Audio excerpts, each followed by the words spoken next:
Tervetuloa taas pitkästä aikaa tänne Abitti 2 studioon. Tässä on ollut pitkä kuuma kesä välissä sitten viime webinaari ja sen jälkeen on ollut pitkä kuuma syksy ja ollaan täällä taakattu hommia uuden koejärjestelmän eteen ja sitä on myöskin lukiossa paljon testattu, niin ajattelin, että tässä vaiheessa olisi sopiva hetki taas pitää tämmöinen tilannekatsaus, että missä nyt mennään tämän Abitti 2 kanssa.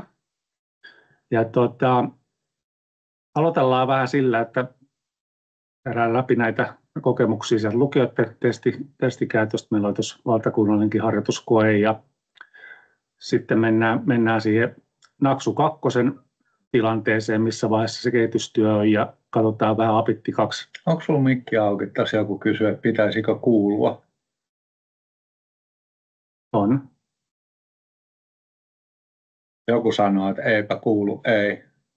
Onko sinulla valittu oikea mikki?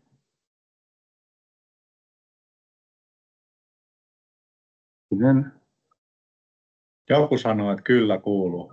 Tänne kuuluu. Ehkä se sitten kuuluu. No niin, joku kuulee aina. edes joku kuulee. Hyvä. No, mutta se on sama juttu aina näissä, että joku ei kuule jostain syystä, mutta no niin. siitä voi katsoa tallenteen, että tilaisuus on myös tallennetaan, että sanotaan se tähän väliin myös, mutta ehkä tämän välihämmennyksen jälkeen enempää tämä sisältö, se lukee tuossa ruudulla, voidaan esitellä puhujat. Mun nimi on siis Mikko Salmi ja mä olen tässä webinaarissa lähinnä juontajana ja ihan kohta kun päästään asiassa eteenpäin, niin voimme myös teidän kysymyksiä tuolta chatista näiden asiantuntijoiden vastattavaksi, mutta ketäs muita täällä on paikalla? Täällä on vanha tuttu Matti Lattu. Joo, mä oon Matti Lattu. Mä oon ollut tässä digitalisointihommassa alusta alkaen mukana. Mä oon tuoteomistaja, eli mä mietin, että missä järjestyksessä me tehdään tätä kehitystyötä ja sitten mä mietin noita isompia ja pienempiä linjoja yhdessä meidän kehittäjiä ja Abitti-tuen kanssa ja kuuntelen palautteita ja tämmöistä. Ja mä sanon heti kärkeen, että mä oon todella huonolla tuulella. Mun Kuopus ja autokoulu oppilaani reputti ensimmäisen ajokoeyrityksen aamulla, että mun päivä on ihan pilalla. Linus, jatka sä. Joo, mun nimi on Linus Vilner. Mä oon täällä ylioppilastutkinnolautakunnalla kehittäjänä käytännössä kaikissa näissä Abitti 2 asioissa jotenkin ollut mukana sen järjestelmäkehityksestä melko alusta pitäen, ja kaikissa tämän päivänkin asioissa niin hyvin vahvasti ollut näitä tekemässä niin teknisenä asiantuntijana. Yes, moro. Mä oon Aino Sipilä ja mä oon tässä käyttöliittymäsuunnittelijana ja ehkä vähän visuaalista suunnittelijaa ja ties mitä muuta suunnittelijaa samassa paketissa. Ja tosiaan hyppäsin tähän tiimiin joskus viime maaliskuussa ja siitä asti olen siellä käynyt kouluilla ja ties missä paikoissa haastattelemassa käyttäjiä ja tosiaan yritetään tehdä tästä vähän käyttäjälähtöisempää järjestelmää, että saadaan hommat futaamaan hyvin. Hyvä, kiitoksia. Sitten voidaan varmaan mennä itse asiaan ja Matti voi aloittaa puhumalla vähän näistä lukion testikäytöstä. Joo, no meillä on tänä syksynä tehty, viimeisessä kun otettiin numeroita tuossa viime viikolla, niin 3700 Abitti 2 koetta oli tehty syksyllä ja että niitä on aika paljon.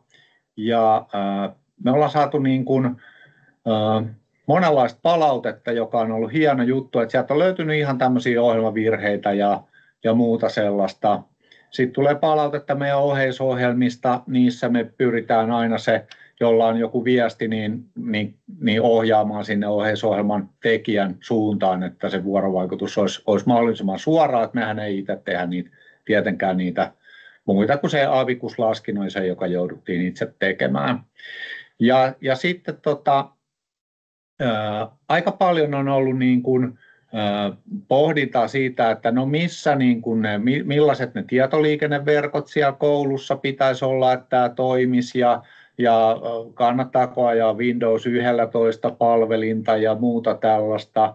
Nyt me ollaan tuotu sinne Windows kokeilla -sovellukseen sitä teknistä valvontaa, siihen liittyy virustorjuntaohjelmien niin kuin kanssa puljaamista ja ja tämmöistä. Se on nyt niin kuin tosi monenlaista, mutta kyllä me saadaan myös raportteja, että kokeet onnistu hyvin ja kaikki sujuu niin kuin luvattiin ja sellaistakin, mutta tietysti meillä ne näkyy ne ongelmat enemmän. Miltä tämä syksy on teille näyttänyt, Aino ja Linus? No, olihan meillä joku semmoinen ajatus silloin, kun kesällä mietittiin sitä, että syksyllä tämä pannaan niin kuin ulos sillä viestiä, että nyt tätä voi käyttää, niin kyllähän me oletettiin, että se tukikuorma kasvaisi, mutta me oltiin ehkä vähän, kuitenkin se tuli jotenkin silmille, että oho, että se tukikuorma kasvoi aika paljon siinä alkuvaiheessa, mutta kun ne pahimmat niin kuin lastentaudit ollaan saatu niin kuin järjestykseen, niin se on alkanut niin kuin mennä paljon hallittavampaan suuntaan. Se on semmoinen niin kuin kysyntäpiikki heti siinä elokuussa, kun kaikki otti tämän samaan aikaan käyttöön. Sitten piti aika paljon tehdä kaikenlaista. Ja nyt aletaan olla jo paljon niin kuin stabiilimmalla alustalla on ollut mun niin kuin näkemykseni. Kyllä, ja sen on huomannut noissa meidän kenttätesteissä. Eli mehän ollaan käyty kouluissa pitämässä tämmöisiä harjoituskokeita, ja osa on ollut ihan oikeita kokeita, ja osa on ollut tämmöisiä, niin kuin missä on tehty sitten jonkun aineen harjoitustehtäviä, niin kyllä tässä alkaa niin kuin luistaa nekin paremmin, että alussa oli enemmän jotain, mihin jotkut kokelaat saattoi tyssätä, mutta nyt on alkanut näyttää aika hyvältä. Niin, että silleen ehkä, että ollaan siirrytty siitä, että mennään sinne ja mietitään, että sormet ristissä, että kumpa tämä toimisi, niin ollaan menty siihen, että me mennään sinne ja laitetaan se käyntiin, ja sitten oikeastaan mitään ei tapahdu niin kuin 3 tuntiin. Mikä on tietysti positiivinen niin kuin asia siinä mielessä. Järjestelmä on vakautunut sikäli, että ei tarvitse enää olla niin kuin pelko takaraivossa koko ajan, että jos tämä nyt hajoaisi. Ja sitten ehkä semmoinen, itse olen huomannut, että viime keväänä, jolloin tämä oli myös jo loppukeväästä ihan käytettävistä, Abitti 2, niin palautteet tuli aika vähän.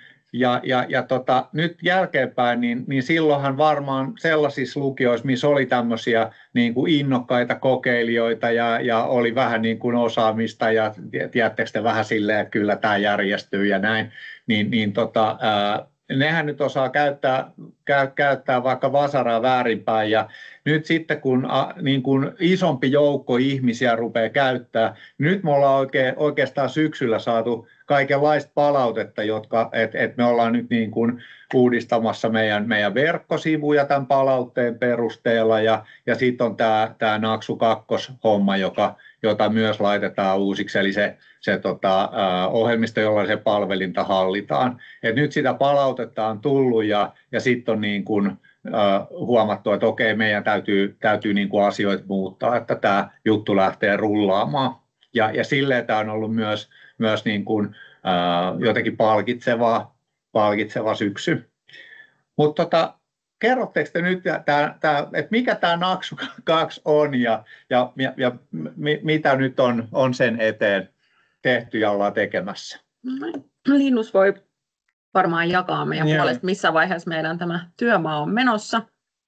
Joo. Ja tosiaan, niin kuin Matti sanoikin, että tämä Naksu 2 on siis tämä, millä näitä koetilan palvelimia asennetaan ja hallitaan, eli siellä myös käynnistellään sitä palvelinta, ja tähän julkaistiin joku 1,5 vuotta sitten ihan ensimmäisen kerran. Melko tarkalleen jo kesäkuussa 2024. Jep, ja silloin se oli eka arvaus, ja nyt ollaan paranneltu, mitä ollaan opittu.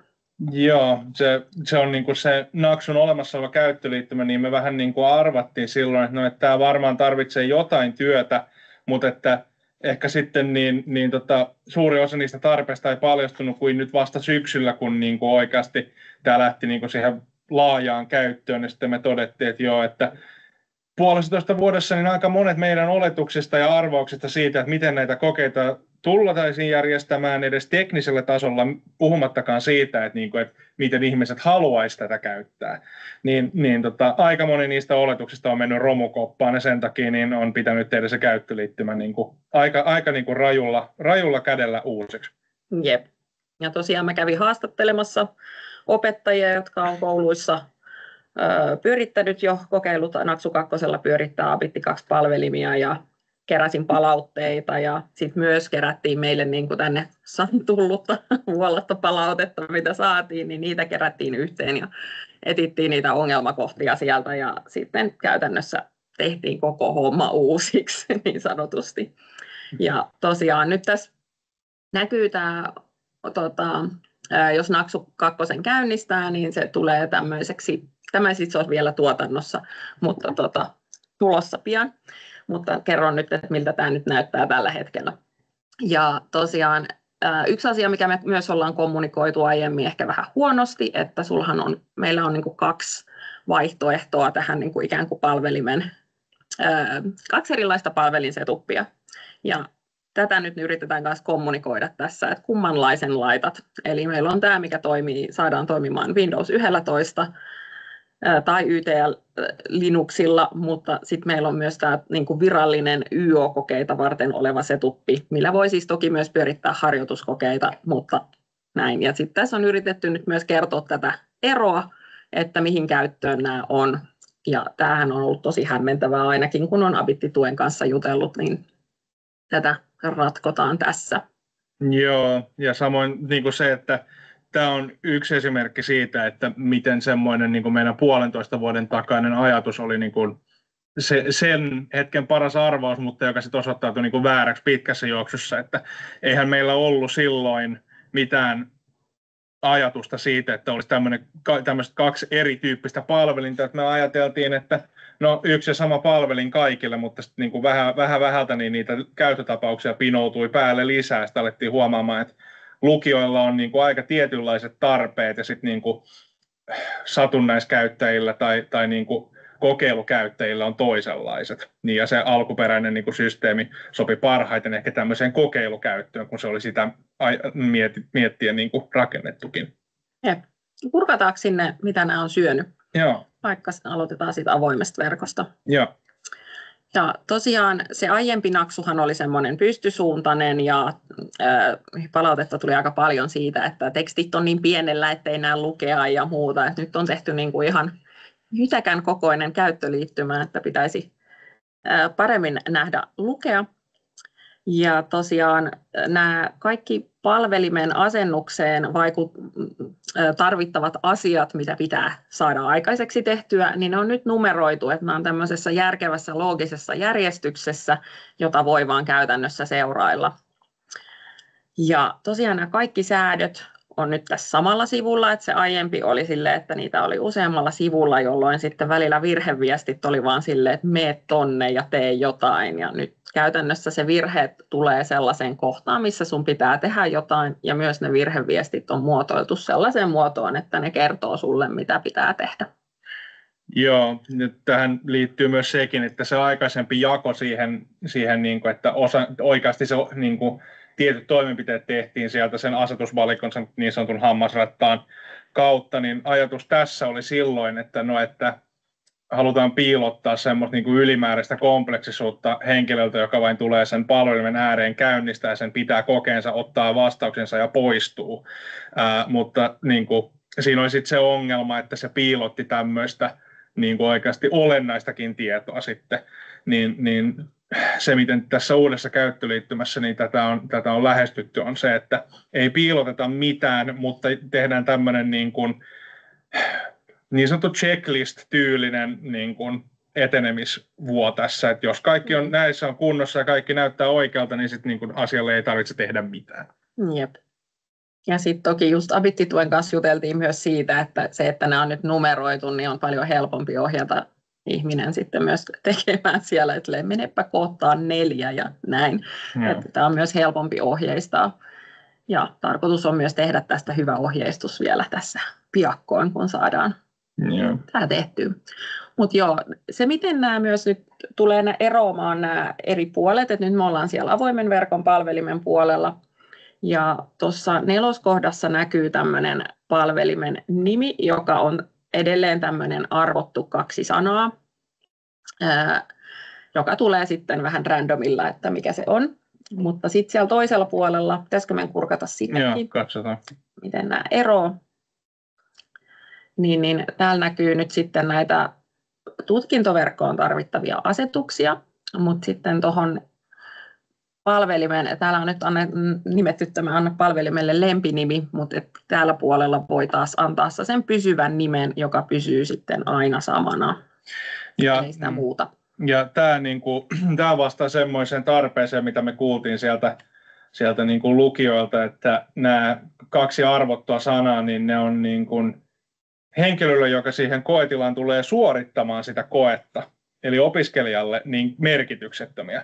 Että ne ei sitoudu mitenkään siihen, että mikä se palvelin, missä se oikeasti sijaitsee tai missä koetta suoritetaan tai näin, niin sitten jos sen palvelin nimi on juuri joku niin kuin lentävä piika tai vastaava, niin sitten sanotaan, että no, oliko tämä nyt se niin kuin 3. kerroksen vai 4. kerroksen vai mikä, niin se tässä niin sanotusti tutkintoverkossa niin pyritään vastaamaan siihen tarpeeseen sillä, että annetaan niin kuin kouluille mahdollisuus antaa sille palvelimelle semmoinen heille ymmärrettävä nimi, jotka sekä niin kuin opettajat että opiskelijat ymmärtävät niin kuin intuitiivisesti, ja se kelpaa sitten niin kuin esimerkiksi meidän Kokela-sovellukselle ja sillä valvojan näytöllekin ollaan suunniteltu sen toimimaan, tosin se ei vielä toimia näin.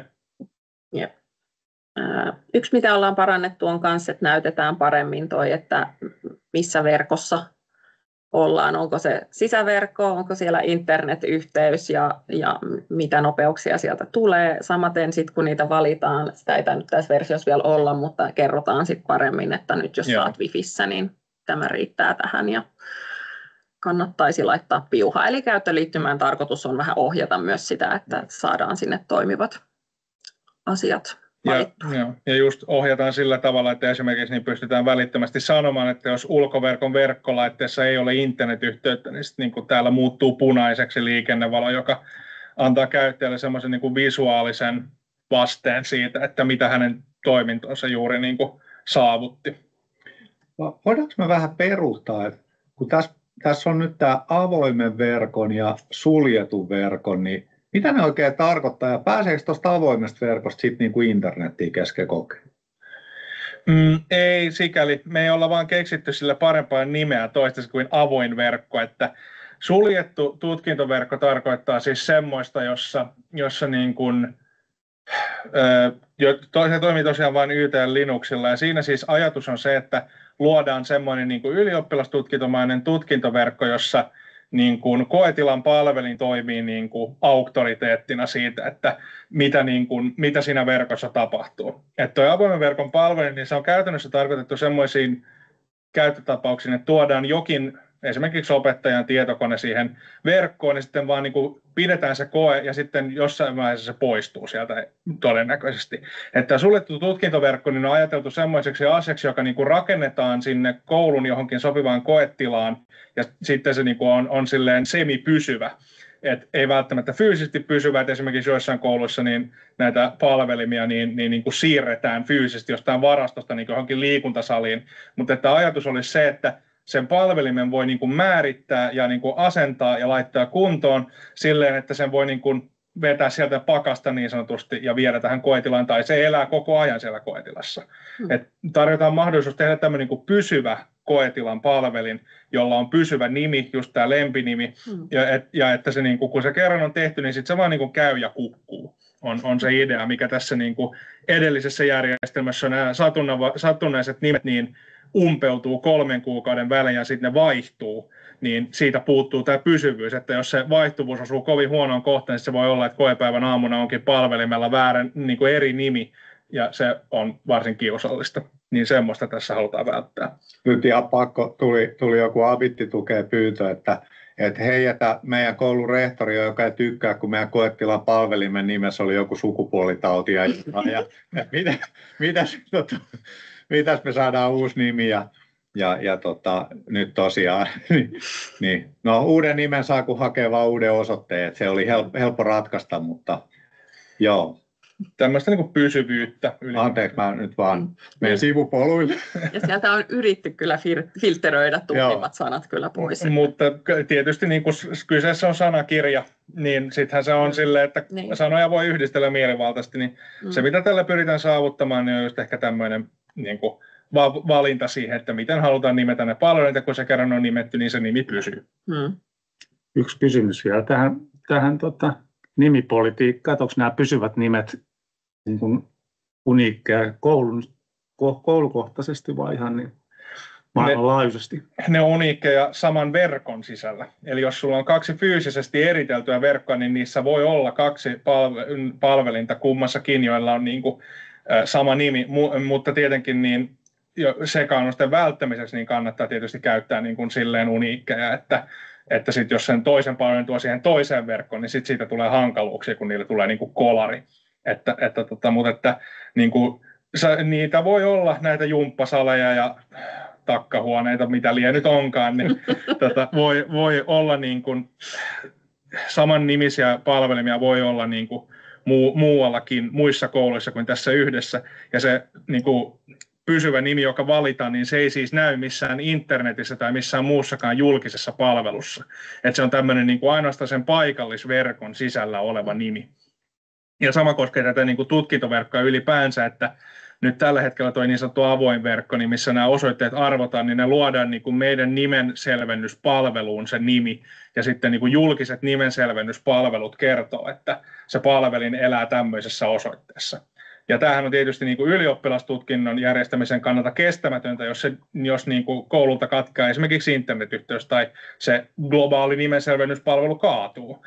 Niin sen takia niin tässä suljetussa tutkintoverkossa niin käytetään paikallista nimenselvennyspalvelinta, että ne osoitteet eivät ole niin kuin missään internetissä, vaan se koko niin kuin se palvelin voi elää irrallaan internetistä täysin niin kuin omassa kuplassaan ilman, että ulkomaailman muutokset haittaisi sitä.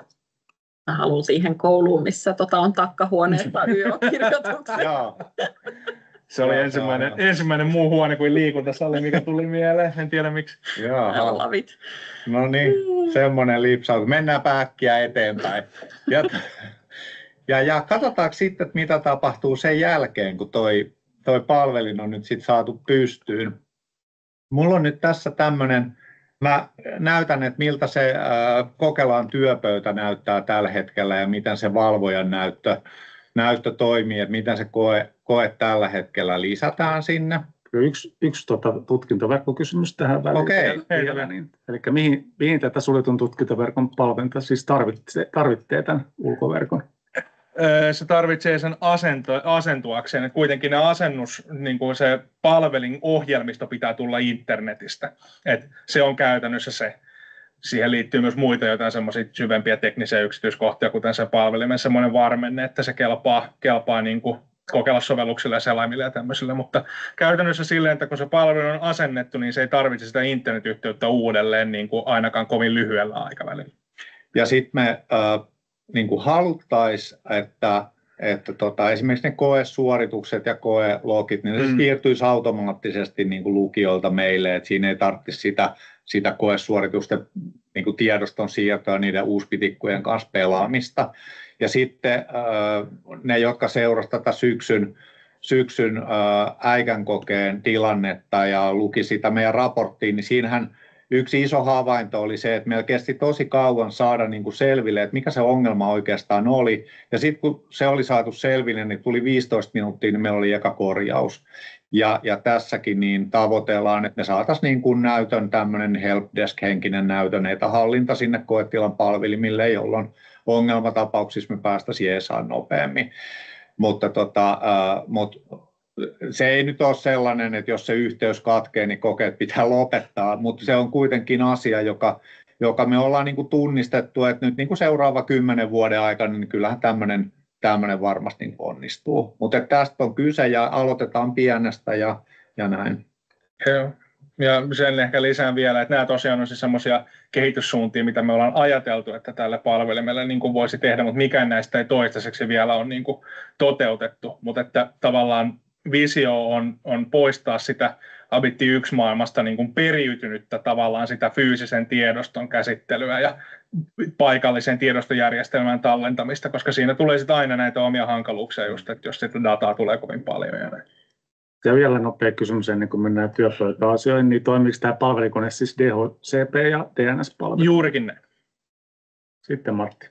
Joo, no niin, mulla on tässä nyt kasa virtuaalikoneita, joilla mä esittelen, että miten tämä homma toimii. Nyt tässä keskellä on se kone, missä on pyörimässä se palvelin. Eli tämä on se vanha naksu ja näette heti, että tämä näyttää tosi erilaiselta. tämä ei mahu, tämä on pienet näytöt, niin tämä ei mahu edes kokonaan tähän näytölle, mutta täällä on palvelin käynnissä ja kaiken pitäisi olla kunnossa. Tämä on nyt semmoinen suljetun verkon ratkaisu, eli mulla on täällä koneen sisällä pyörimässä tämmöinen niin kuin suljettu verkko. Ja täällä näkyy, että arvottu osoite on tämmöinen kuin Kranssi Pohjanmaa, ei siis Pohjanmaa. Arvatkaa kuinka monta kertaa mä naputtelin tuon osoitteen väärin ja oli niin kuin, että miksei tämä toimi monta kertaa. Okei, nyt mä oon, nyt se muistikin on, mä oon täällä nyt valvojana ja mulla on tässä nyt eri tietokone esillä. Eli tämä kone on nyt laitettu tuonne siivouskomeroon. Mä en näe sitä. Mulle on vaan sanottu, että tämmöisessä osoitteessa on nyt koetilan palvelin. Ja sitten mulle on sen lisäksi kerrottu, että se käyttäjätunnus, jolla mä pääsen sinne, on valvoja. Sen mä tiedän, kun se on aina sama. Ja sitten salasana on uinahtaa suulaki utopia hykerrys. Uinahtaa suulaki. Mikä se oli? Utopia hykerrys. Utopia hykerrys. Ja käyttöoikeus, mä hyväksyn sen, se on ihan ok, kun mä olin itse tekemässä sitä. Ja nyt tässä toimii niin kuin samalla tavalla tämä idea, että tässä Abitti 2, niin täällä ei ole enää sellaista varapalvelin systeemiä, vaan täällä voi tehdä tämmöisiä palvelinryhmiä. Ja tässä ekalla sivulla sanotaan, että okei, että sä voit aloittaa tämän homman silleen, että sä kokoat tämän palvelinryhmän.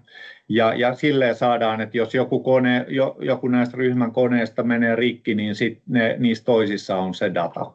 No nyt me ollaan tekemässä vaan tällaista pientä harjoituskoetta, niin me ei tarvita palvelinryhmää, vaan seuraavaksi tuodaan kokeet. Ja minulla onkin koe täällä työpöydällä ja otankin sen tästä esiin. Eli tämä toimii nyt aika samalla tavalla kuin se Abitti 1.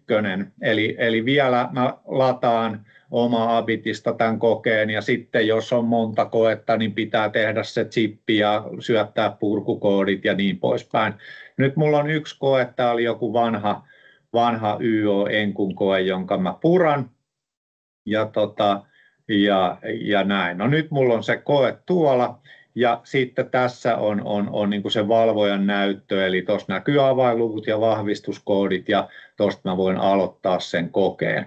Eli tämä on aika tutun näköistä. Eli uutta tässä on nyt niin kuin se, että tämä näkymä, niin kuin tämän voi avata miltä tahansa tietokoneelta, joka on siinä suljetussa koeverkossa. Tai jos on se avoimen verkon tilanne, niin on siellä samassa verkossa kuin ne opiskelijat on. Tässä ei tarvitse mitään erityistä valvojan tikkua tai muuta. Että tässä oli niin kuin, en ehkä huomannut sanoa, mutta tässä on niin kuin Windows 11 alla ja sitten mä tällä Edge-selaimella on nyt täällä ja näin. Eli silleen joustavampi homma. Eli mitä mä oon ajatellut, että jos on nyt vaikka semmoinen iso koko koulun laajuinen palveli, jota ajetaan siellä suljetusverkossa, joka siis voi olla ihan se sama Abitti 1 harjoitusverkko, jos siellä koulussa semmoinen on, niin esimerkiksi tämä avainluvun ja vahvistuskoodin muuttaminen on helppoa, että kuka tahansa valvoja ja opettaja, joka on siellä, niin voi painaa nappia, sitten ne muut, jolloin se valvojan näyttö auki, niin heti näkee taas se muuttuu ja näin. Eli nyt kun niitä opiskelijoita lähtee sieltä ulos, niin tolleen voidaan muutella se koodi aina saman tien, niin sit sitä koetta ei voi uudestaan mennä sisään käytävästä ja jatkaa koetta, että tämä niin kuin helpottuu. Okei, no mä aloitan tuon kokeenkin tuosta, niin meidän ei tarvitse valvojan näyttöä sitten katsoa. Se pääasiahan tässä nyt oli katsoa se, että miltä se näyttää Kokelalle. No sitten meillä on näitä Kokela-sovelluksia ja pisimmällä, siis ensi syksynä meillä on tavoitteena, että kokeen voi tehdä mitäs ne nyt aakkosjärjestyksessä meni, Chromebookilla. Sitten meillä on tämmöinen Linux-kokelastikku, eli jotkut on sitä mieltä, että tikku olikin oikeastaan hyvä idea, että siitä ei pääse mihinkään huijaamaan, niin meillä on mahdollisuus käynnistää kone Linux-kokelastikulta. Siinä on siis se hyvä, että jos koneessa ei ole käyttöjärjestelmää, niin kuin jossain varakoneessa ei välttämättä ole, niin sitten siltä tikulta voi käynnistää sen. Sitten meille tulee Mac-kokelasohjelmisto ja pisimmällä me ollaan tässä Windows-kokeilausohjelmistosta, jota mä tässä nyt ekana näytän. Ja tämä näyttää siltä, että kun tässä ollaan tässä kirjautumissivulla, niin tänne tulee tämmöinen Abitti-käyttäjä.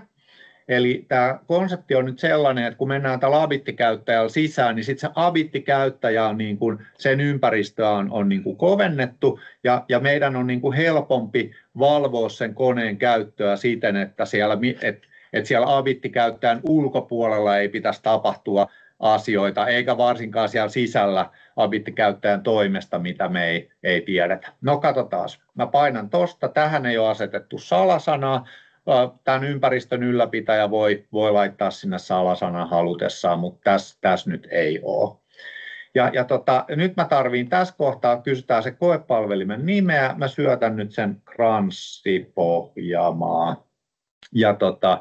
Tämä on se totuuden hetki, eli nyt kun tulee tämä anna lupa tietokoneesi tekniseen valvontaan, niin nyt mä tiedän, että mulla on yhteys sinne koetilan palvelimelle.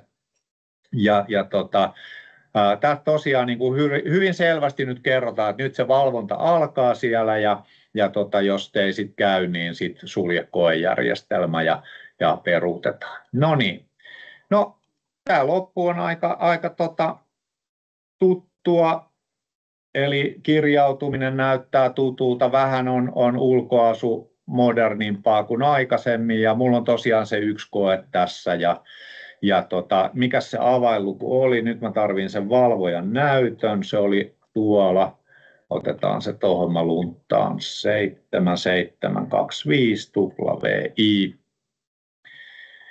Ja tässä nyt kun tämä käynnistyy, niin täällä aukeaa tämä tämmöinen niin kuin asetus, näkymä, lipare tänne, täällä voi vaihtaa käyttöliittymän kieltä, näppäimistöasettelua ja sitten voi näitä ääniä testata. Tuolla näkyy tämä kokeillasovelluksen versio, jos on joku ongelma, niin sitten mä aina mielellään heti kysellään, että mikäs versio se on, onko se uusin versio, niin tuosta sen näkee W on Windows ja siellä näkee numero. Ja sitten löytyy, täällä on tämmöinen ohje, se jää nyt tähän alle, tämän lipareen alle, mutta tämä näytön koko, mikä tässä on, niin kellään ei ole näin pientä näyttöä, että tämä on silleen vähän epärealistinen. No niin, mutta tässä aukeaa nyt koe- ja aineistosivut vierekkäin ja täällä voi näitä ikkunoiden jakoja säädellä ja näitä voi panna pieneksi ja suureksi ja ottaa aineiston päälle, että näitä voi niin kuin säädellä tässä koko ajan. Sitten täällä rupeaa olemaan nyt niin kuin oheisohjelmat. Meidän ajatus on se, että on kysytty paljon, että onko täällä nyt ne lopulliset ohjelmat, niin kyllähän meillä lisättiin Abitti 1:een lisättiin noita ohjelmia vielä viime keväänä, muistaakseni tuli se Ketcher kemiapiirto-ohjelma, niin kyllä näitäkin varmaan tulee, mutta tässä on nyt semmoinen ohjelmavalikoima, jolla syksykokeet voi ainakin koesuoritukset tehdä. Konsepti on noin niin kuin lyhyesti sellainen, että minkäs mä nyt uskaltaisin otetaan nyt toi Abicode, tämä on tämmöinen ohjelmointijuttu, niin idea on se, että kun käynnistää tämän ohjelman, niin melkein kaikki ohjelmat kyselee jonkun tiedostonimen ja tästä tulee oletuksena tämmöinen ohjelman nimi ja sitten kellonaika, mutta mä voin kirjoittaa tähän mitä vaan ja mä teen nyt jotain ohjelmistoa tässä ja sitten mä oon niin hieno ohjelmoija, että mä saan tehdä tällaisen ja mä saan suorittaa se tulosti tonne nyt hei. Ja sitten jos mä suljen tämän, niin nyt mulla on ilmestynyt tänne mun tiedostolistaukseen tämä mun tallettama tiedosto. Tämä on nyt vähän sama kuin siinä Abitti 1:ssä työpöytä. Tai sitten voi ajatella, että no, jos käyttää jotain pilvisysteemi, niin tämä on nyt tavallaan se mun Cloud Drive tässä. Me ollaan vitsailtu, että tämä on tämmöinen Abitti Drive ja sitten mä voin jatkaa tätä käyttöä. Osa näistä ohjelmista, niin kuin huomasitte, tämä Abicode, niin tämä tallensi itsekseen.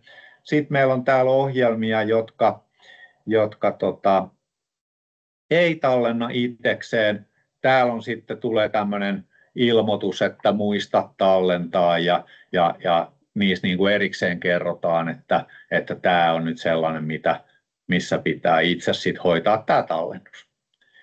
Tällaista. No sitten täällä on nämä koeympäristön ohjeet löytyy, MAFY-taulukot löytyy ja mitä vielä. Mutta niin tämä Cokelan työpöytä, Cokelan työskentelyympäristö on niin kuin sillä tavalla toimiva. Et me ollaan nyt Matikan AB-siirtymään liittyviä bugeja korjattu. Syksyllä on laitettu noita kuuntelukerroiltaan rajoitettuihin kuunteluihin tehty korjauksia ja tällaista. Että nämä on just sellaisia, että jos on niin kuin havaintoja, että joku ei nyt niin kuin toimi hyvin, niin sitten ehdottomasti ollaan kiinnostuneita, että mikä missä mättää. Pari tämmöistä käytettävyyteen liittyvää kommenttia on tai kysytään näin, että onko tässä sovelluksessa jotain hiiren kätisyyden vaihtoa ja sitten taas näytön resoluution säätömahdollisuus. Joo, hiiren kätisyyden vaihtoa ei ole. Tässä voi painaa, mä painelen tässä Windows Cokelas-sovelluksessa nyt Ctrl plussaa ja Ctrl miinusta, että tälleen voi niin kuin suurentaa ja pienentää tätä niin kuin fonttia. Että se on ajateltu, että se niin kuin palvelee samaa kuin se resoluution säätö, mutta nythän tässä, niin kuin, tässä käytetään niin kuin opiskelijan omaa Windows-tietokonetta, että siinä ne näyttöasetukset sinänsä pitäisi olla niin kuin kunnossa. Ja sama koskee kyllä hiirtäkin, että se perii sen hiiren asetukset siltä oletuskäyttäjältä siinä tietokoneessa. Okay. Eli jos hiiren kätisyys on vaihdettu vasenkätiseksi, niin sitten se perii sen. Näin mä olen muistavani, että ainakin se vierityssuunta on semmoinen, mitä ollaan näistä palautteista, mitä me ollaan saatu näistä kenttätesteistä ja tästä valtakunnallisesta harjoituskokeesta, niin oli hauskaa, että niissä palautteissa niin oli vastakkain kaksi ryhmää opiskelijoita, joista yksi sanoi, että hiiri pyörii vihdoinkin oletuksena oikeaan suuntaan, ja toinen ryhmä sanoi, että hiiri pyörii nyt oletuksena väärään suuntaan. Eli tässä on tavallaan se, että nyt kun ollaan siinä niin opiskelijan tietokoneessa, niin se Abitti-käyttäjä perii sieltä nämä hiiriasetukset muun muassa ja osittain näppäimistöt, me lisätään myös koltansaamme sun muut näppäimistöt, niin en ole kokeillut, eli mä en ole aivan niin kuin takuuvarma, mutta koska se perii ne muutkin asetukset, niin mun logiikkani mukaan sen pitäisi periä myös se niin kuin hiiren kätisyys. Minä olen siitä kätisyydestä ihan varma, mutta toi rollaussuunta ainakin. Vierityssuunta ainakin. Sitten täällä voi tosiaan vaihtaa näitä näppäimistöasetteluita ja meillä on kolme kaikkien saamen näppäimistöasettelut ja niin kuin samat, mitä on Abitti ykkösessä ollut ja Saksan asettelu on toivottu ja katsotaan milloin se saadaan. Sitä ei ollut Abitti ykkösessä ja se oli mulle yllätys, että semmoistakin kaivataan, mutta eiköhän se sinne ATK:hon saada. Mutta tämä näyttää nyt niin kuin tältä. Mutta mä näytän nyt vielä tästä toisen. Tämä on meidän tämän hetken jaossa oleva Abitti 2 Cokelas-tikku. Eli tämä näyttää tällä hetkellä hyvin synkältä, mutta idea on niin kuin sama, että täällä, kun sä käynnistät tämän tikun, niin täällä on tämmöinen yksi käyttäjä. Täällä voidaan niin kuin liittyä, jos mulla olisi nyt joku wifi, niin mihin mun pitäisi liittyä, niin tässä mä voisin tehdä sen. Ja sitten mä klikkaan Digabi-käyttäjää ja sitten sen jälkeen, jos kaikki menee hyvin, niin tulee hyvinkin tutun näköinen näkymä, eli ihan samanlainen kuin äsken. Se oli kranssi. Tähän voi laittaa tämän väliviivan, jos haluaa, mutta ei ole pakko. Niin tästä eteenpäin tämä näyttää niin kuin tosi samalta. Mä menen nyt eri opiskelijana tuonne sisään. Näin, ai, nyt mun pitää tietää noin 7725. Ja nyt tällä hetkellä niin tämä kokelastikku, niin se näyttää tälle palvelimelle vielä tavalliselta selaimelta. No nyt mä menen tänne valvojan näyttöön, ja täällä näkyykin, että okei, Maija Lattu odottaa tunnistautumista erillisellä tietokoneella. Eli tämä nyt korvaa sen niin kuin erityisryhmien Abitti 1 käyttämän erillisen tietokoneen, niin tämä, että sit vaan niin kuin esimerkiksi näkövammainen kokelas voi käyttää omaa tietokonettaan, jolla hän menee selaimella sen sijaan, että siinä täytyy olla joku tämmöinen välissä oleva tietokone. Mutta nyt tässä valvoja antaa nyt tähän luvan, näin kliks, ja sitten täällä se koe alkaa. Ja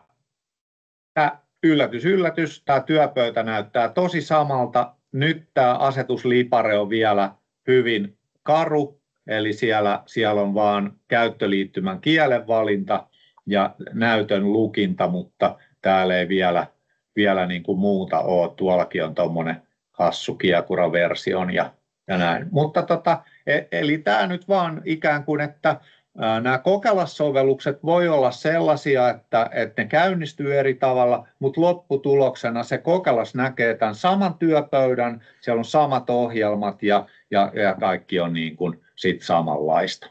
Eli tässä tilanteessa nyt ollaan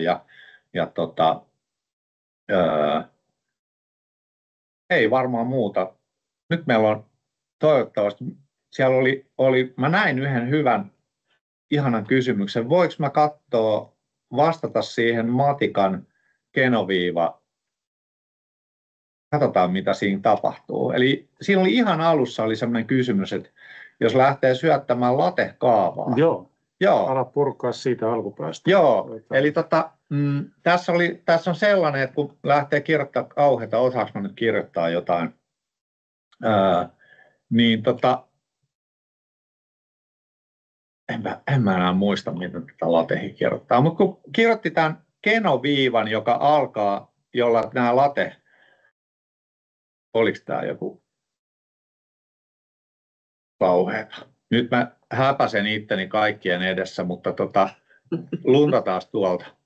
Eli nyt kun mä kirjoitan tämän kenoviivan, niin silloin kävikin niin, että tämä teksti niin kuin suureni tässä Windows-kokelassovelluksessa. Ja se johtui siitä, että meidän Windows-kokelassovellus se kuvitteli, että se Alt-GR plussa, niin kuin, että sillä halutaan suurentaa sitä fonttia. Ja sitten kun me kuultiin, tämä oltiin niin kuin, että ja nyt se ei enää tee sitä. Eli jos sulla on nyt tämmöinen ongelma, niin jos sä täältä vilkaiset, mikä on kokelassovelluksen versio, ja se on jotain vanhempaa kuin 1.8.00, niin sitten vaan kokelassovellus-päivitykseen, niin se ongelma pitäisi ratketa.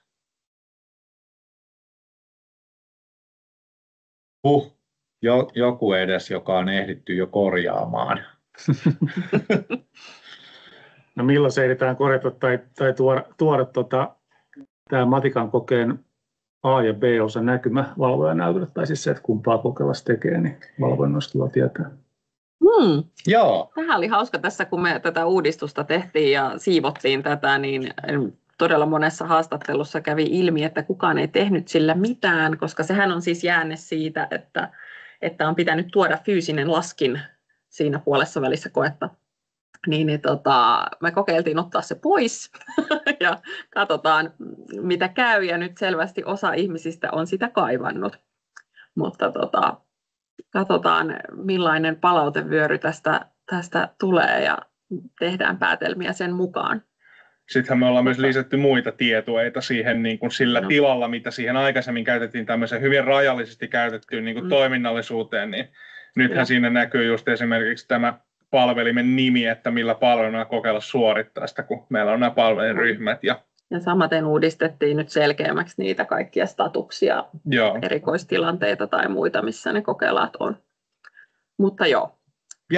Niko Raassina tuolla sanoi, että ehdottomasti näkyviin, niin nyt meille tulee varmaan chattiin monta kun aina kiinnostaa se, että miksi. Kyllä. Eli se on tärkeää ja nyt niin kuin Linus sanoi, niin sitä tilaa on nyt sitten käytetty käytetty sellaisia asioita, joita tässä Abitti 2 ehdottomasti tarvitaan, ja jos sinne oikein paljon luo siihen valvojan näyttöön, laittaa kaikki juttuja, niin sitten se vähän niin kuin hankaloittaa jo sitä ymmärrettävyyttä ja käyttöä, niin sen takia aina niin kuin silleen, että no, että onko tämä nyt ihan välttämätöntä. Tämmöisiä keskusteluja me käydään paljon. Joo, mutta ehdottomasti kun laittaa palautetta, että haluaa jonkin takaisin tai haluaa jonkun, niin sitten niin kuin sinne yhteyteen vaan, että miksi, mitä sillä tehdään ja miksi, niin sitten me mielellämme ratkomme näitä asioita sitten parhain päin. Mä ajattelen, että onko siinä joku semmoinen, että on kiva nähdä, että ne kokelaiden työskentely edistyy tai jotain, en tiedä. Mutta nyt me varmaan saadaan. Ja Abitti-tukea voi laittaa sähköposteja, jos ei nyt halua tuohon chattiin omalla nimellä kirjoittaa. Tämä on tosi kiinnostava asia. Joo. Muutenkin täällä jotain kysymyksiä olikin, mitkä on hyviä siinä Abitti-tukeen, ja osa oli jo sinne sen saman kysymyksen ohjannutkin, mutta mennään kysymyksessä eteenpäin. Täällä kysytään tätä, että jääkö lopulliseen kokeilaan Windows-sovellukseen mahdollisuus Ctrl-Alt-Del-yhdistelmällä vaihtaa käyttäjää, eli että pääsisi välillä käymään Wikipediassa lukemassa oikeat vastaukset. Joo, tämä on ollut semmoinen, mitä tuossa Windows-kokeilusovelluksessa on tullut tietysti paljon palautetta. Ja tämä menee nyt vähän tekniseksi. Tuossa Windowsissa niin koneasetuksia voi säätää siellä niin kuin koneen tasolla ja sitten sen käyttäjän tasolla. Eli, me ei oikein uskalleta täältä Helsingistä käsin lähteä kaikkien Suomen koulujen Windows-käyttäjien niin kuin koneiden asetuksia muuttamaan. Ja just sen takia sinne on tuotu tuo Abitti-käyttäjä ja sitten me sen niin kuin tavallaan itse luomamme käyttäjän oikeuksia muutetaan. Ja nyt se, että tämä Ctrl-Alt-Del ei toimisi ollenkaan, niin se on tämmöinen konetason asetus. Ja sitä me ei siis voida muuttaa täältä. Eli jos teillä on lukiossa tietokoneita, jotka on jossain ylläpidossa, Windows-ylläpidossa, niin sitten meidän Windows-asiantuntijan mukaan niin näillä domain policyillä sen voi estää. No, jos me ei voida estää sitä ylioppilaskokeessa, niin mitä me sitten tehdään? No, on aika paljon asioita, mitä me ei voida esimerkiksi Abitti 1 estää. Me ei voida esimerkiksi estää virtuaalikoneen käyttöä, mutta me voidaan havaita se. Ja tässä me sitten ajateltiin samalla tavalla, että no, mehän siis nyt havaitaan se, jos sieltä opiskelija häipyy sieltä niin kuin Abitti-istunnosta ja siirtyy johonkin niin kuin sieltä pois. Ja tässä harjoituskokeessa niin tähän mennessä, niin mehän ei olla niitä, sielläkin tehdään tätä teknistä valvontaa, mutta me ei olla tehty siellä siitä tämmöisiä niin kuin minkälaisia raportteja. Me sitten ne YO-kokeen valvontatiedot käsitellään ja sitten ollaan lukioihin yhteydessä, jos aihetta on. Mutta tässä nyt sitten tehtiin semmoinen, että kun tämä on niin tämmöinen ilmiselvä huijauskeino, niin sitten me päätettiin, että no tehdään tämmöinen automaattiraportti, ja se katsoo nimenomaan niin kuin 2 asiaa, eli onko se valvonta toiminut, ja sitten, että onko se opiskelija hypännyt pois siitä niin kuin koeistunnosta. Ja nyt sitten tämmöinen raportti, kun ne koesuoritukset ja siis valvontatiedot palautetaan meille, niin sitten tämmöinen raportti syntyy. No nyt siinä on kaikenlaisia juttuja. Eli yksi on se, että se ensinnäkin se raportin generointi se on osoittautunut, että se ei ole ihan niin kuin aina kaikissa tilanteissa toimi. Ja sitten toinen on se, että se tekninen valvonta siellä Windows-koneella, niin se saattaa olla toimimatta. Ja tämä on sitten taas sellainen asia, joka ehdottomasti pitäisi ennen syksyä hoitaa kuntoon.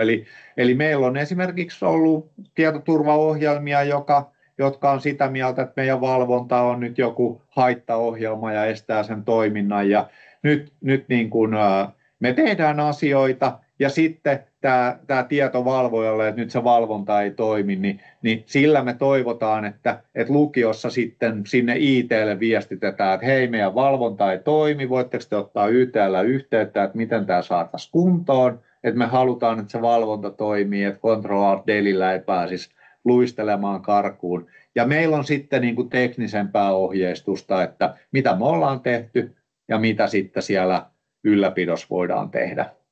Mutta tämä on sellainen, niin kuin, tässä Windows-puolella niin tämä valvonta on sellainen aika monitahoinen ja kiinnostava, teknisesti kiinnostava juttu. Chatissa tuli tämmöinen, Linuxilla oli joku ajatus, mutta heitä välitän kommentin, että voisiko sitten käyttäjätilivaihdosta ilmoittaa valvojille, että tulisi joku ilmoitus sitten, että valvoja tietää, kun käyttäjätili vaihtuu. Onko se yksi mahdollinen ratkaisu tai lisäapu? Joo, me mietittiin mutta sitä ajateltiin, että ehkä tässä kannattaisi tässä niin kuin harjoitteluvaiheessakin seurata sitä niin kuin menettelyä, jossa niin kuin ne opiskelijat, silloin kokelaat työskentelee ja sitten tämä tekninen, meidän välineet kerää sieltä aineistoa ja sitten me analysoidaan se myöhemmin. Että tässä nyt vähän niin kuin toistetaan sitä ja samalla saadaan testattua sitä, että tämä aineiston keruu toimii ja sitten se niin kuin analyysipuoli sitten jälkeenpäin toimii, että saadaan harjoitettua sitäkin sinne YO-puolelle. Mutta kyllä mä luulen, että mitä tässä käy, että sitten kun tämä raporttihomma lähtee oikeasti toimimaan ja siellä tulee niitä havaintoja lukiossa, että okei, sä oot käynyt huijaamassa ja näin, niin kyllähän ne opiskelijat sitten aika äkkiä oppii, että okei, kyllä noin maikat tietää, että jos mä teen sen, että eipä kannata tehdä. Että se on nyt tämän alkuvaiheen niin kuin juttuja. Joo, mä ehkä lisään tuohon niin kuin edelliseen tai tähän yleisteemaan tästä valvonnasta, että tämähän on niin kuin yksi niitä suurimpia muutoksia verrattuna siihen Abitti 1, jossa me, eli ylioppilastutkintolautakunta, niin hallitaan koko sitä suoritettavaa ympäristöä. Että käytännössä koko käyttöjärjestelmä on meidän hallittavissa, meidän päätettävissä, meidän niin kuin määriteltävissä. Niin nyt kun me siirrytään tähän Abitti 2, niin tämmöisiin opiskelijoiden koneille asennettuihin kokeilusovelluksiin, niin me siirrytään niin kuin isännästä rengiksi tavallaan sinne niin kuin sille tietokoneelle. Ja se sitten tuo mukanaan juuri tämmöisiä asioita, kuten että me ei kaikkea siitä Windowsista voida estää, koska Windows on itse sitä mieltä, että tämä on tämmöinen toiminto, jonka pitää aina toimia. Tai että vaikka me voitaisiin tehdä sen, niin se on niin kuin meidän toimivallan ulkopuolella joko ihan niin kuin tekninen mahdottomuus, tai vähintäänkin silleen, että me ei, kuten Matti sanoi, että ei uskalla alkaa niin kuin mennä linjaamaan niin laajalti. Ja tässähän asiassa sitten niin varmasti tulee alustakohtaisia eroja riippuen siitä, että millaisia niiden nämä koemoodit on, että kun me ollaan esimerkiksi tutkittu sitä Applen macOS:n koemoodia, niin se on jo valmiiksi mietitty silleen, että siellä ei saa tehdä juuri mitään muuta, ja se tietokone itse estää niin kuin kaikki tämmöiset ulkopuoliset toimenpiteet, niin niissä todennäköisesti tämmöinen valvonta jää aika kevyeen rooliin. Ja sitten taas tämmöisessä Windowsissa, jossa me ollaan niin kuin todellakin renkinä, niin täytyy sitten paikata sitä niin kuin estettävyyttä valvontaa. Mitä ei voida estää, sitä voidaan valvoa. Juuri näin.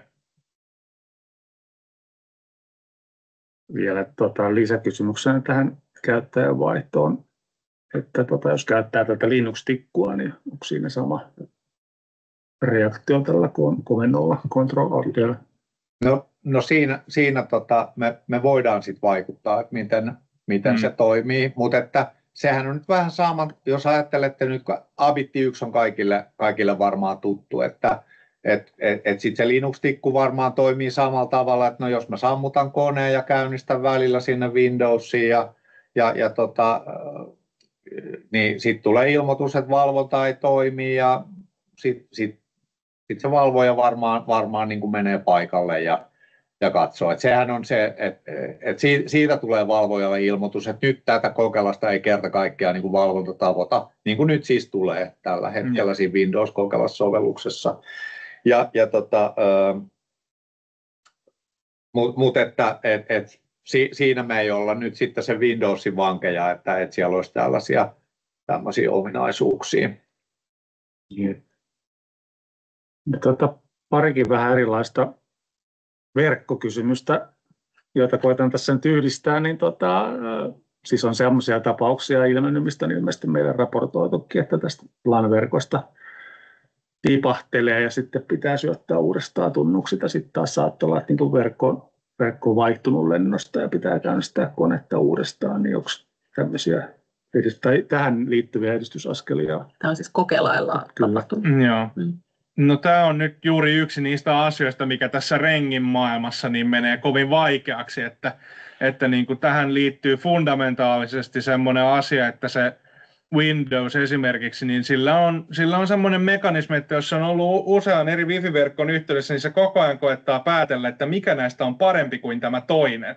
Ja se on semmoinen hieno musta laatikko, että me ei oikein pystytä ulkoa katsomalla sanoa, että millä mekanismilla se sen päättää. Me voidaan tehdä parhaita arvauksia, mutta tässä on juuri se ongelma, että niin kuin ymmärtääkseni se ei vissiin edes ole semmoinen asetus, jonka voisi jostain niin kuin kytkeä käyttäjäkohtaisesti pois päältä, että älä vaihda wifi-verkkoa ellen käske, vaan se on semmoinen, että se on aina niin kuin päällä ja aina etsii parempaa wifi-verkkoa. Ja sitten jos se jostain syystä tässä päättää, että no, tämä Abitti-verkko, niin tähän on huono yhteys, otetaan toi toinen, johon on parempi, niin sitten se voi käydä näin. Ja me ollaan nyt niin kuin tehty parhaita arvauksia siihen, että miten me saataisiin siinä pysymään, mutta vähän semmoinen niin kuin vaikutelma on, että ihan kaikkeen ei pystykään vaikuttamaan. Että niin kuin vanhanaikainen piuha on tuossa niin kuin siitä hyvä, että se ei ainakaan voi, niin kuin, tietokone ei voi päättää, että mä otan tästä jonkun paremman verkon, koska tämä ei mulle kelpaa. Mutta tämä on niin kuin tämmöinen, että tätä on valitettavan vaikea niin kuin haarukoida ja ratkaista, koska se on tämmöinen niin kuin fundamentaali ominaisuus. Ja nyt tästä on tullut niin kuin viestejä, että me ollaan yritetty huijata sitä Windowsia niin kuin, kuvittelemaan, että hänellä on internet tässä suljetussa tutkintoverkossa, jolloin hän olisi sitä mieltä, että onpas tämä hyvä verkko, minä haluan pysyä tässä. Että se mitä meillä nyt on, niin tästä kun avaa tämän asetukset, niin täällä nyt näkee, että tämä kuvittelee, että hänellä on tämmöinen Ethernet-yhteys, hän on hyvin tyytyväinen siihen. Jos siellä ei ole Ethernet-yhteyttä, niin se näyttää tässä sen Wi-Fi-verkon nimen, johon se on kytketty. Että tästä voi niin kuin äkkiä käydä katsomassa, että johtuuko tämä yhteysongelma siitä, että se verkko on vaihtunut vai mitä. No tässäkin oli sitten ongelma, että tämä verkon nimi on nykyään tämmöinen niin kuin yksityisyyden suojan alla oleva juttu, koska näitä wifi-verkkojen nimiä käytetään paikantamiseen ja sen takia sitten meillä on ollut koneita, jossa asetukset kieltää, että me ei saada kysyä sitä wifi-verkon nimeä. Ja kun me ei saada sijaintitietoa ja se on kytketty tähän. Joo, ja nyt sitten tässä kohdassa voi myös lukea, että ei saada tätä, voida näyttää tätä tietoa, kun sitä wifi-verkon nimeä me ei saada kysyä Windowsilta, tai se ei anna sitä. Että kaikenlaisia yksityiskohtia tässä on, mutta nyt esimerkiksi tämä on just esimerkki siitä, että tiputaan sieltä verkosta, että sit meillä on nyt yksi juttu siellä, millä yritetään vakuuttaa Windows, että se on hyvä verkko, ja sitten jos ei se auta, niin sitten kaivetaan lisää rautalankaa, että onnistuisiko joku toinen keino sitten. Mä vielä heitän tuohon niin samaan kommenttiin perään niin sen, että se kun on ollut tietyissä koulussa juuri tämmöinen niin sanottu group policy, niin kuin kieltää sen sijaintitiedon kysymisen niin kuin kategorisesti, niin sitten kaikilla näkyy, että ei verkkoa. Niin tässä me ollaan nyt tehty parannus, mä en nyt muista, kuinka pitkällä se oli, ja koska se on tulossa kuitenkin niin kohtuu lähiaikoina, missä oikeasti pystytään tekemään ero sen välille, että nyt me ei tiedetä, niin kuin, tietokone ei anna meidän kysyä, että missä verkossa sä olet, versus että sä et oikeasti ole missään verkossa. Niin sitä ollaan niin kuin korjattu kyllä. Pari nopeita oheisohjelmakysymystä vielä ennen kuin lopetellaan. Meillä alkaa aika loppua. Niin tarkoittaako TI Inspire piirtotyökalut samaa kuin TI Vidget? Kyllä. Joo, se on sama juttu. Se on suomennos. Mikäs se oli? Mä en muista. Vimpain. Joo, mutta mitäs se ruotsiksi saatiin, joku ruotsinnos tuli. Ja... Riitverktyg taisi olla muistaakseni. Kyllä. Ja toisen oli oikeastaan chatissa osattukin jo vastata aika hyvin, että paljon Collabora on toiminut ero LibreOfficen vastaavista. No mikä oli Raadin vastaus? Että ovat hyvin samankaltaisia. Joo, siinä on siis taustalla tämmöinen avoimen lähdekoodin toimisto-ohjelma ja tämä Collabora Online on sitten tämmöinen niin kuin selainkäyttöinen inkarnaatio siitä, mutta olen kuullut, että graafien teossa on eroja. Hyvä. Olisiko se tässä nyt tällä erää sitten? Meillä on tunti täynnä ja aika moneen kysymykseen on vastattu, ei aivan kaikkeen, mutta jos et saanut kysymykseen vastausta, niin vaikka Ability-tukea voi laittaa viestiä, niin koetaan ainakin sitä kautta sitten saada asioihin selkoa ja ongelmatapauksia, jos semmoisia on, niin ratkaisu. Sen verran sanon tuossa, mitä chatissakin lupasin, että tämän webinaarin tallenne tulee toivottavasti huomenna, joskus aamupäivän aikana, niin jakoon sinne meidän YouTube-kanavalle. 2 viikkoa sitten on siellä taas ylhäällä ja siitä voi katsella, jos vaikka alku jäi väliin tai vinkata kollegalle, joka ei tänään päässyt paikalle, niin on se 2 viikkoa siellä tosiaan katsottavana. Ja varmasti tässä joku webinaari vielä pidetään, että ei nyt tämän puolen puolella ehkä muuta kuin huomenna ruotsinkieliselle yleisölle on vastaava webinaari, mutta sitten vielä taas kevätpuolella jatketaan näissä merkeissä.